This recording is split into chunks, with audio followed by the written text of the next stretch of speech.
You know, first of all, for any player to have a career that's 10 years in the NBA, that means they have to have a starting point, a developmental point, and even a more rapid growth point there. And that's a credit to JV right there. When he first came in, he was a beast inside. I mean, he's a big, strong, physical, brawny player. But as the game has progressed, especially in the NBA, stretched out a little bit further away from the basket, I think it's been especially a challenge for Jonas to move his game out a little bit more face-up, a little bit more three-ball level. I think he's made excellent progress. I think I saw a game this year, it was the Clippers, I believe, where he had about 5 or 6 three balls, where if you would have said that 7 or 8 years ago, somebody would have hit you in the head there.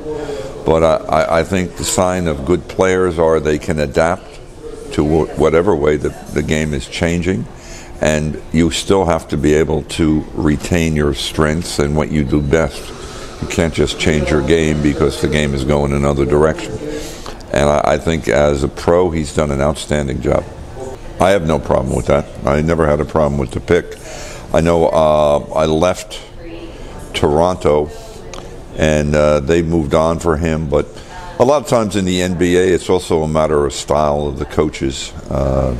Some coaches might not appreciate some players, while other coaches might try to obtain them.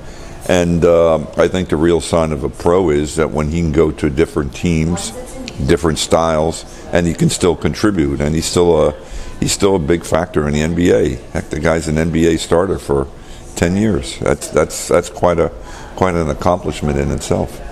Well, they both have that strong Lithuanian characteristic of a powerful game in close to the basket.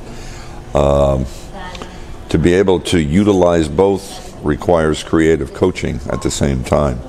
Well, Jonas has moved out away from the basket. I think Sabonis's game is still pretty much anchored inside, but he might be a little bit more mobile.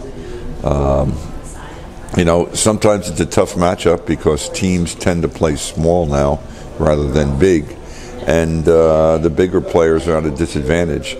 So I think you have to use the strengths that you have at the proper times in the game. That's the big coaching decision right there. Well, you know, you got the FIBA windows coming up, you got the Euro Championships coming up, and the next big international is the World Championships there. Lithuania has always had strong teams, strong programs. I saw them in China at the World Championships the last time around, and I thought they got a little bit of a raw deal down the end, and a bad call here and there, or they would have advanced on. But, you know, on the world stage, I think three-point shooting, which is definitely a major factor in games today, has become more and more important. I think that, as well as just good defense, which has always been the mainstay of successful basketball teams, and I think that is something that he's going to have to instill in his players.